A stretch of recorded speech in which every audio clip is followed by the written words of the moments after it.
Hola, bueno, compañeros, compañeras, muchísimas gracias por la invitación al Chivo, a Germán, a todos los organizadores. Gracias a todos ustedes por estar aquí. Voy a robarle, ya tenía una presentación un poco más larga y tenemos que hacerlo un poco más corto, pero en verdad lo que quería contarles ahora, y seguramente ahora van a presentar un poco las filminas. ¿Podemos ir al principio, por favor, a la primera? Más para arriba, para el otro lado, para ahí. Bueno, a ver, cuando charlábamos con los chicos recién que van a seguir las presentaciones, les queríamos plantear que venimos todos con buenas noticias para darles. Entiendo que el contexto en algunas cuestiones son complejas. La verdad que lo que me toca hablar a mí, que es lo que está ahí, que es energía en Argentina,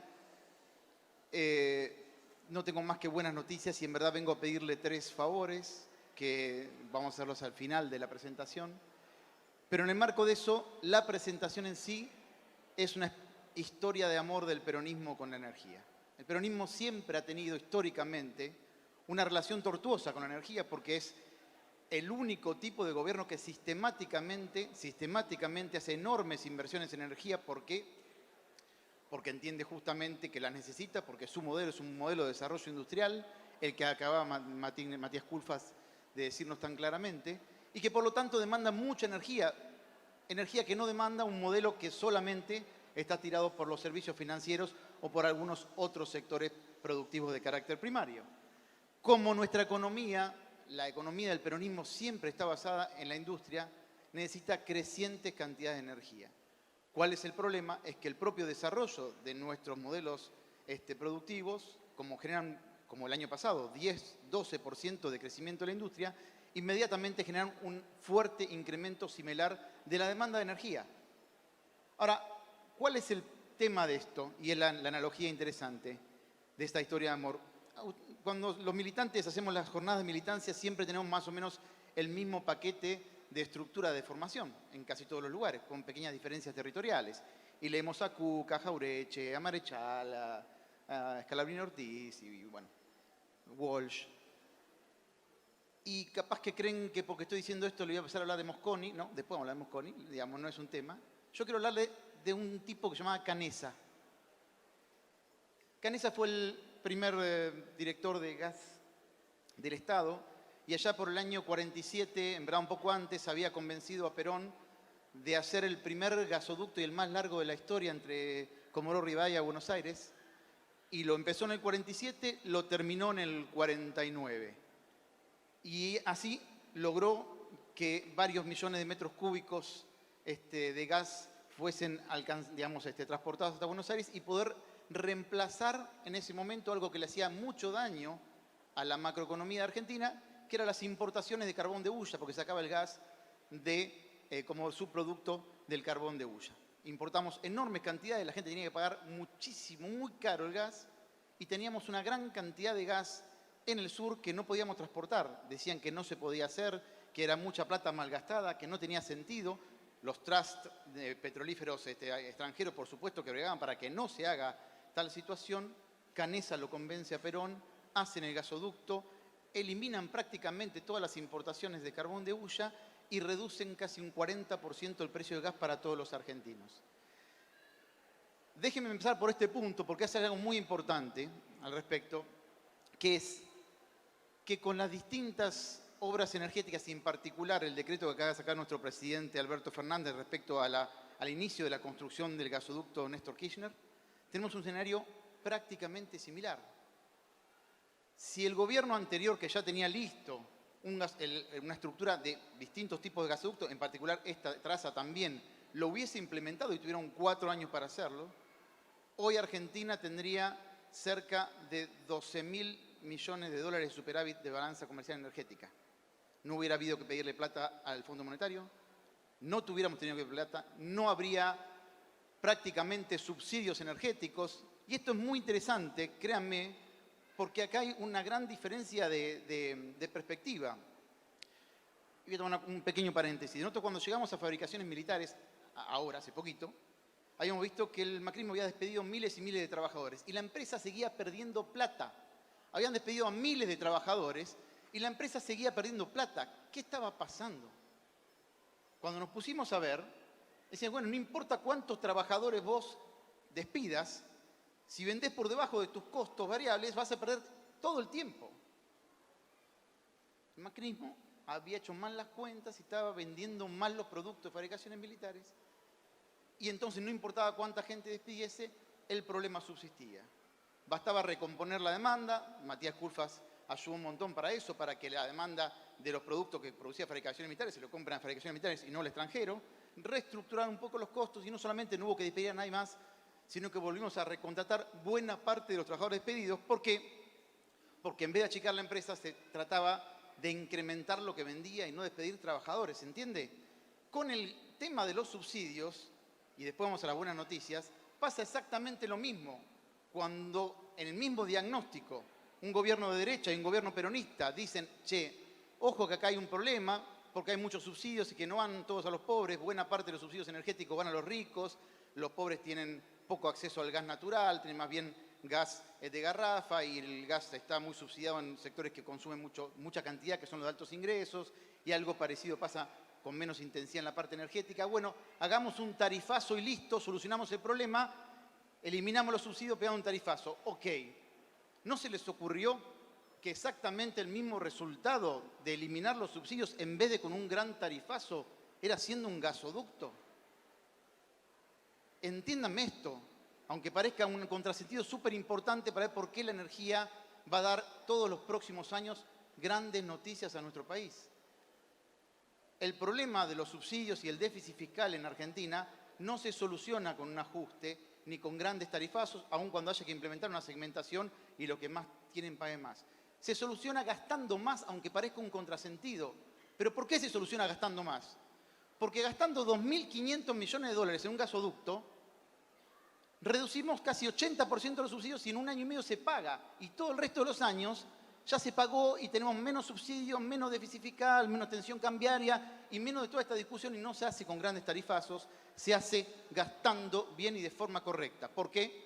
Porque el gasoducto va a permitir no importar más gas carísimo de Bolivia, de GNL proveniente de distintos lugares del mundo, o gasoil, incluso peor en muchas circunstancias, que se utilizan en las centrales térmicas, no importamos más, traemos el gas natural 10 veces, no 30%, 10 veces más barato del sur, caen los costos de producción y no hay que subir la tarifa violentamente porque ya los costos están más bajos.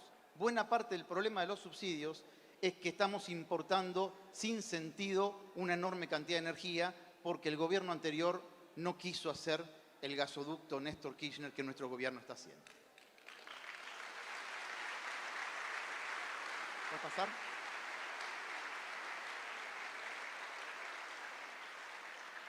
Como tenemos poco tiempo, antes de ir con el relato que venía pensado, le quiero anticipar el final. ¿Cuáles son las buenas noticias de todo esto?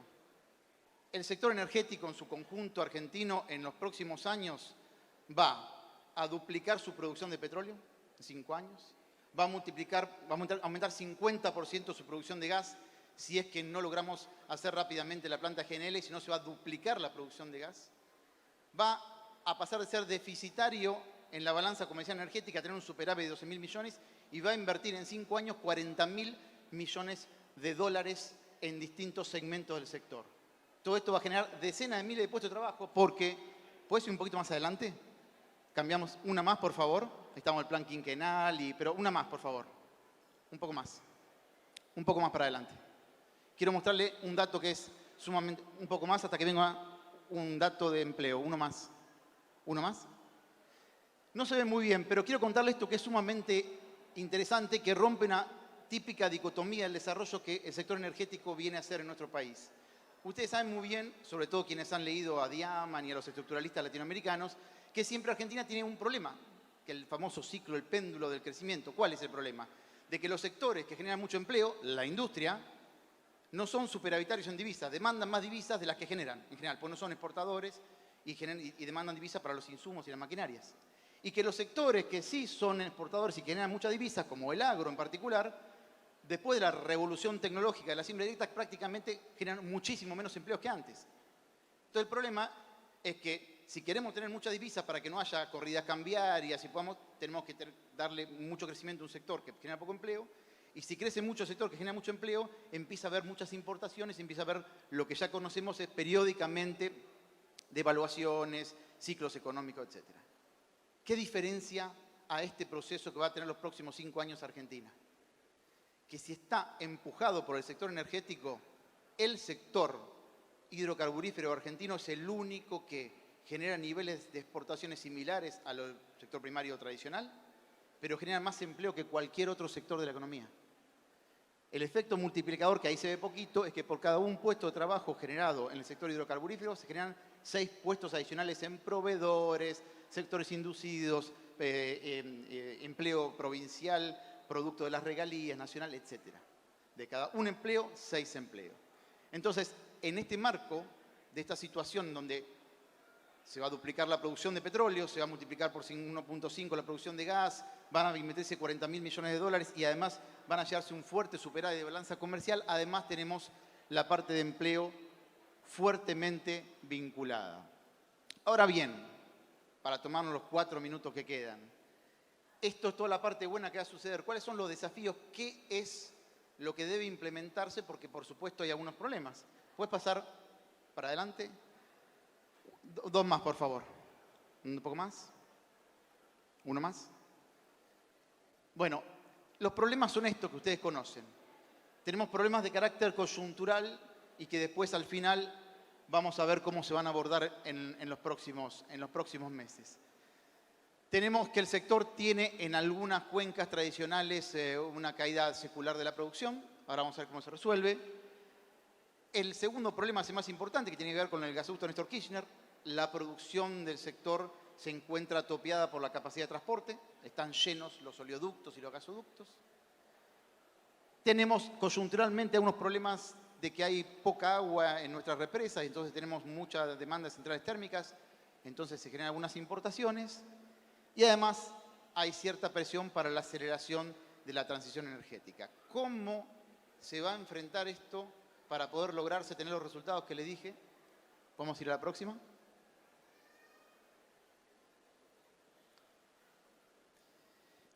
Hay 4 cuestiones trascendentales y quería un poco acelerar para llegar a estos puntos que creo que son los que ameritan ir más despacio, con mayor detalle, porque son los más importantes.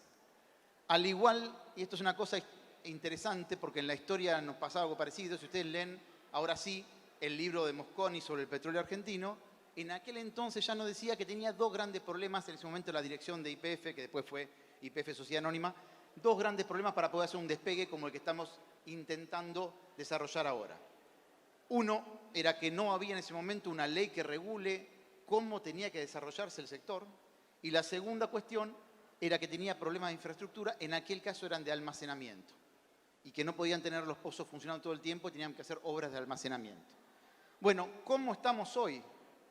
Estamos bastante mejor en materia regulatoria que en aquella época, pero con necesidades, y ahora vamos a plantear, y con problemas similares de infraestructura, de transporte. ¿Qué es lo que necesitamos? Entonces, en primer lugar, y que está el gobierno trabajando eso, nuestro presidente ha enviado al Congreso y seguramente en breve será vuelta a tratar, una ley de promoción de inversiones hidrocarburíferas, en particular para establecer este marco regulatorio de qué se puede exportar, cuánto abastecimiento interno, qué se puede obtener de divisas. Pero el segundo punto es el parte más interesante. ¿Qué es lo que va a hacer el Estado en los próximos 2 años en materia de infraestructura energética? La verdad que he visto en números algo bastante parecido a lo que hizo con el Plan Energético 2014-2019 de Néstor y Cristina, que es un conjunto de obras de transporte, almacenamiento y generación de potencia que, además de lo que ya dijimos de la parte hidrocarburífera, va a incrementar 30-40% más también la generación de otro tipo de energía para que no tengamos que importar absolutamente nada más. Y después, por supuesto, los últimos 2 puntos, que también son de carácter interesante, que tienen que ver con la diversificación hidrocarburífera y la transición energética. ¿Por qué la diversificación hidrocarburífera? Y es un tema importante porque lo han oído hablar, es el tema del offshore. Argentina tiene 2 tipos de hidrocarburos. Hidrocarburos livianos, que son los que se producen en Vaca Muerta, hidrocarburos pesados, que son en el resto del país, pero en particular el Golfo de San Jorge. ¿Cuál es el problema? Los hidrocarburos pesados tienen que mezclarse en cierta proporción con los livianos para que las refinerías puedan producir tanto gasoil como nafta. ¿Está bien? Y como ustedes han visto, digamos, tiene que hacer, por ejemplo, YPF, fuertes esfuerzos para poder seguir satisfaciendo la cantidad de gasoil que demanda, porque en verdad sale menos gasoil del petróleo de Vaca Muerta. Sale más del de Golfo de San Jorge, que está cayendo. La exploración y explotación offshore en Argentina es crucial no solamente para todos los empleos que va a generar, para todas las divisas que va a crear, para las regalías que va a dar, para los derechos de exportación que va a generar. Además de todo eso, y por supuesto, la actividad de la propia YPF, que está involucrada directamente en todo eso, va a proveer de manera creciente un petróleo único que en el resto de las cuencas en Argentina está cayendo. Y necesitamos para que haya abastecimiento interno garantizado de todos los tipos de combustibles. En definitiva, entonces, sí,